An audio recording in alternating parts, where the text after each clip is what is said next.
संगत को प्रणाम। संगत जी, आप सब मुझे लगता है गुरुजी से पहले ही जुड़े हुए हैं, नई पुरानी संगत कोई भी नहीं है। क्योंकि जब मैं आया था वो जिस तरह का डिसिप्लिन संगत दिखा रही थी, मैंने अंकल को बोला, सरदार अंकल साथ में पता नहीं नज़र नहीं आ रहे, तो मैं कहा यार वो कम्युनिटी सेंटर और ये वो इतना व्हाट्सएप के ग्रुप में घूम गया है तो हौच पौच पड़ा होगा। तो गुरुजी ने क्या किया, यहाँ से माथा टिकवाया और मैं कहा गुरुजी ऐसी जगह बिठा देना जिथे ना ज़्यादा हौच पौच ना होवे, क्योंकि असी तो तुहाडे चरणों नाल जुड़न आए हाँ। तो गुरुजी ने सब तो पहले बाहर भेजता और लास्ट ही जाके कुर्सी मिल गई, क्योंकि मोटे है तो जमीन पर बैठा नहीं जाता। बाकी गुरुजी ने ब्लेस जरूर किया है और मैं वो सत्संग जरूर अपना सुनाऊंगा। तो फिर क्या हुआ, थोड़ी देर बाद एक दो चार बच्चे वहाँ बैठे हुए थे और वो अपना शोर मचाना शुरू। तो वो अंकल मेरे साथ बैठे थे, तो उन्होंने उनको बोला चलो जाओ यहाँ से। अब वो भी गुरुजी की संगत है। मैं कोई बात नहीं अंकल, इन्होंने ना बुजुर्गों से सीट मलक्की हुई है तो इतनी देर में एक बुजुर्ग आंटी आई, उनको सीट चाहिए थी, गुरुजी ने उनको जगह दे दी। फिर एक अंकल दूर से आए, मैं कहा शायद वो पूछने आ रहे हैं चाय प्रसाद मिला नहीं मिला। कहते अंकल अंदर बैठोगे मैंने कहा ला मैंने तो गुरुजी को कुछ कहना भी नहीं पड़ता, उन्होंने चुपचाप बुलाया और यहाँ पे चेयर खाली मिलेगी मुझे भी नहीं पता था। सो जय गुरु जी। ये क्या है, जिन्ना शुक्राना करिए गुरु जी का घट है। आंटी कह रहे हैं ना कि जैसे मेरा वो चल गया कौन सा शुक्र करा, है ना। मतलब मांगने की क्या जरूरत है, हमें तो गुरु जी के दरबार में आके वो ब्लेसिंग्स क्या हैं, जो आपकी सोच से परे है, जो आप सोच भी नहीं सकते। मतलब जैसे अंकल ने बताया कि मैं इतनी प्रॉब्लम में था और मेरा ख्याल है 99% लोग जो है ना वो प्रॉब्लम से जुड़ते हैं। 1% कोई विरला ही होगा जो प्यार में मोहब्बत में गुरुजी के पास पहुंच गया होगा। तो जब मेरे को गुरुजी ने अपने पास दरबार में बुलाना था तो बहुत प्रॉब्लम में था। I was in deep depression और दवाई लेके ऑफिस में ऐसे सुध-बुध होके पड़ा रहता था। मुझे ये नहीं पता लगता था कौन आ रहा है कौन जा रहा है। लड़के अपना लिखते थे और फिर मुझे बाद में बताते थे। तो मेरी बुआ की बेटी हैं रोमा आंटी, तो उन्होंने मुझे बार बार कहना जा तो गुरुजी के पास जा, गुरुजी के पास जा। और मुझे पता नहीं था गुरुजी चोला छोड़ चुके हैं। तो जिस दिन पहली बारी मैं बैठा हुआ था तो ये सत्संग क्या है, सत्संग वो है, वो नरेशन है, कोई ये प्रवचन नहीं है। ना कोई मैं पंडित, ना किटी अंकल पंडित, ना कोई और जो भी सत्संग करना चाहेगा वो कोई आपको कोई प्रवचन नहीं सुनाना है। ना साढ़े गुरु ने कभी प्रवचन किया, गुरु जी कभी नहीं बोलते होंगे सी ऐ करना वो करना है। हाँ ठीक है, कुछ वचन संगत ने आगे से बना दिए, वो हम फॉलो करने की कोशिश करते हैं। लेकिन वो बात जो गुरु जी ने सबसे पहले हमें सिखाई, क्या सिखाया कि भी गुरु दे कोल आए हो तो सिर्फ और सिर्फ मेरे नाल ध्यान लगाओ, कुछ भी करने की जरूरत नहीं है। और ये सबसे पहले दिन गुरु जी ने जब मेरे को बुलाया, मैं ऑफिस में बैठा हुआ था तो आंटी का फिर फोन आया, तो मैंने उसको जस्ट टालने के लिए बोला। तो सतीश अंकल भी आए हुए हैं, वो साथ में बैठे हुए थे, किसी काम से मेरे पास आए थे। तो कहते किसकी बात कर रही है आंटी। मैं कहा यार पता नहीं, को गुरु आ गया छतरपुर। गुरु जी मुझे माफ करें, हम मानते नहीं थे।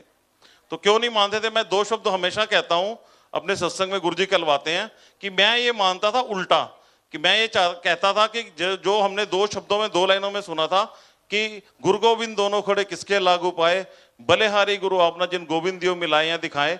यानी कि गुरु ने अगर भगवान या गॉड के दर्शन कराने हैं या मिलवाना है तो सीधा भगवान के पास चलो, गुरु की क्या जरूरत है। मैं अनजान था और अब कितना शुक्राना करें, हम इतने वडभागी हैं। और एक संगत ने तो नाम ही रख दिया वो वडभागी अंकल तो वो कहते हैं वडभागी अंकल, मुझे बड़ी खुशी। वो चाहे वो टिचकरे में कहते हैं, मैं कहना चाहता हूं, मुझे किसी ने बताया वो आपको ना छेड़ते हैं। मैं कहा ये छेड़ नहीं है, उनको फिर वडभागी का मतलब ही नहीं पता। वडभागी means we are chosen one from lakhs of people. Guru ji ने हमें चुना और अपने चरणों में लगाया। और वो वडभागी कौन, जो भगवान के साथ जुड़ जाए। और गुरु जी ने अपने श्री चरणों में जोड़ा, जिसका जितना शुक्राना करे कम है। और सत्संग भी यही है। गुरु जी ने जब पहली बार बुलाया तो अंकल ने मेरे मन में डाला कि यार वो एक आंटी हैं, एक हमारी पड़ोसन है, इन्होंने बोला। तो उनके ना बेटा बच्चा नहीं होता था, तो गुरु जी ने 13 साल बाद गुरु जी के पास जाना शुरू किया। तो उनके 13 साल बाद संगत जी, आंटीज, कुर्सी वाली आंटीज, हाँ प्लीज, हाँ आप समझ गए मैं क्या कहना चाह रहा हूं। देखो संगत जी ने कुछ कहना भी नहीं पैंदा, खुद ही चुप हो गए।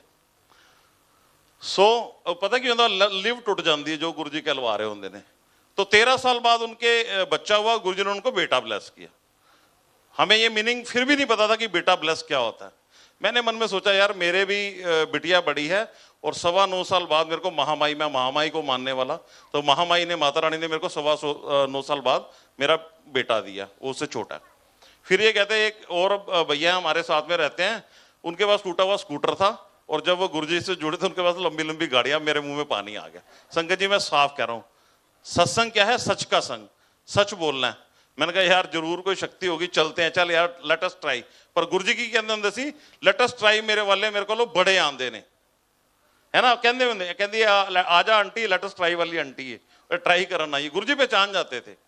पर संगत जी आप बिलीव करना, पहली बार मैं ऐसे दरबार में पहुंचा, हमें नहीं पता था वो गुरुजी है नहीं, और सेवादार जो है ऐसे ही गद्दी के आगे मत्था टिकवा रहे थे।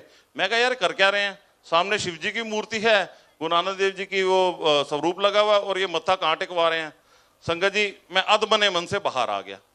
बाहर आके मैंने सेवादार को कहा, मैंने कहा यार वो गुरुजी कब आएंगे? कहते गुरुजी तो वहां बैठे हैं। मैंने बैठे हैं, मेरे को तो अभी तक चश्मा नहीं चढ़ा, ठीक है, तो अभी तक इस उम्र में, मतलब ये 5-6 साल पहले की बात है, तब भी अभी भी नहीं चढ़ा गुरुजी की कृपा से। तो मैं कहा यार मेरे को तो नजर नहीं है। वो उनका देखो क्या जवाब था, कहते उनको देखने के लिए वो आंखें चाहिए, और गुरुजी आंखें क्या, वो दिव्य आंखें भी देते हैं। गुरुजी कहते मैं दर्शन भी देना वा जे कोई मैनू प्यार नाल वेखण ना लावे। सो एक दिन मैं प्यार में मेरा आंटी है, उनके फार्म हाउस में सत्संग था, हम प्यार से ऐसे आगे बैठे हुए थे, तब भी सरदार अंकल मेरे साथ थे, वो गर्ग अंकल थे, डॉक्टर गर्ग अंकल। तो हम तीनों बैठे हुए, तो सिद्धार्थ अंकल आए हुए थे, वहां पे लाइव प्रोग्राम था उनका। एक तरफ गुरबानी चली थी पहले, फिर जैसे आंटी ने अभी गाया तो सिद्धार्थ अंकल ने गाया। तो एक शब्द जरूर गाते हैं वो, कि कौन कहता है कि भगवान नाचते नहीं, कौन कहता है कि भगवान सोते नहीं, माँ यशोदा की तरह ऐसे बुलाना, या माँ मीरा की तरह बुलाना आना चाहिए। एनीवे, तो वो हमेशा कहते हैं, जैसे आंटी कहती है मुस्कुराओ भाई, खुशी खुशी से रहो, तो उन्होंने बोला मुस्कुरा के बोलो। तो मैंने जैसे ही अपना चेहरा यूं किया, मेरे दांत दिखने लगते हैं। तो गुरुजी का वो वाला था, येलो चोले वाला, सबने देखा हुआ है, उसमें गुरुजी के टीथ नजर नहीं आते, और मैं संगत जी हंसूं तो गुरुजी हंसे और दांत दिखाए दें। मैं 2-3 बार ऐसे हो लिया, मैं हंसूं और गुरुजी हंसे। मैं क्या, हो सकता है इट इज माई इल्यूजन, भ्रम है मेरा। तो मैंने सुधार अंकल को बोला, मैं सुधार अंकल है देखना जरा, गुरुजी हंसते पे ने, दांत दिखते पे ने गुरुजी दे। इन्होंने क्या, अच्छा, कहते देखना मैं हूं हसांगा तो गुरुजी भी हसनगे। अंकल आंटी मैं हंसा, गुरुजी हंसे, मुझे दिखाई दे रहा, हंसना सरदार अंकल को नहीं दिखाई दे रहा। तो जय गुरुजी, यानी कि गुरुजी ने जिसको दर्शन देने हैं तो उसको दर्शन देते हैं गुरुजी। बाद में सरदार अंकल तो बड़े बड़भागी हैं, फिर बड़भागी बोल रहा हूं, किस्मत वाले हैं, इनको गुरुजी रोज बुलाते हैं। सो पहले दिन जब मुझे बुलाया, मैं हमने चीटिंग की, तो तब इतनी संगत होती नहीं थी। तो दोबारा मैं जहाँ पे गणेश जी की प्रतिमा, वहां से दोबारा हम आए, और ऐसे ही हमारी मेरी तरह 2 हेल्दी आंटियां उठ गई, और सेवादार कहते हैं बैठ जाओ।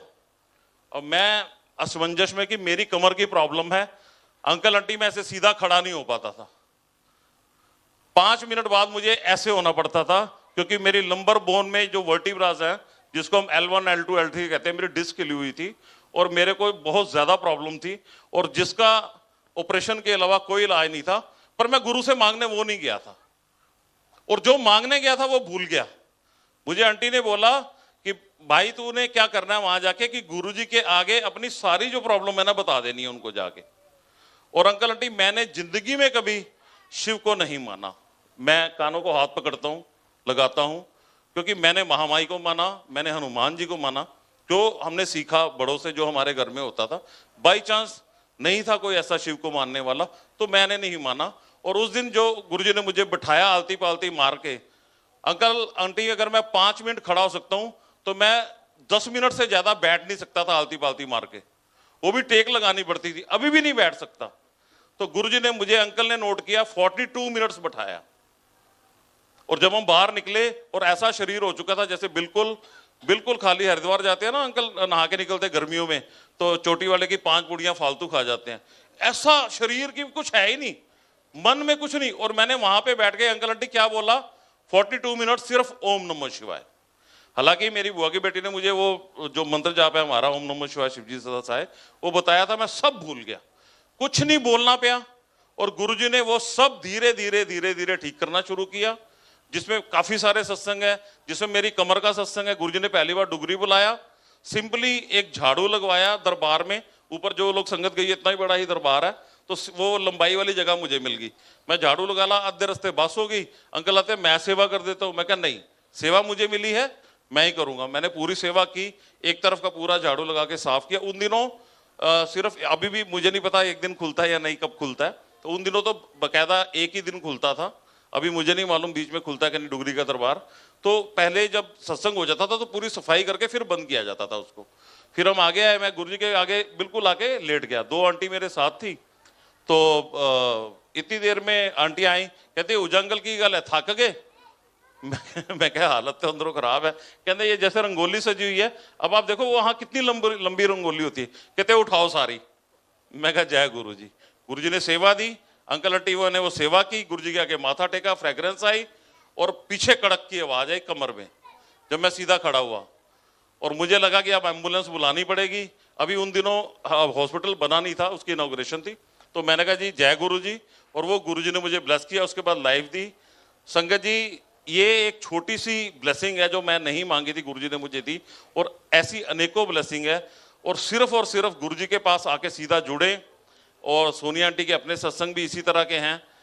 जब ये जुड़ी थी तो कहती थी कैसे, तो शायद मुंह से कभी निकलवाया था कि आंटी सिर्फ अरदास गुरुजी नाल, तो गुरुजी से अरदास लगाई तो आज गुरुजी ने अपने चरणों में लगाया।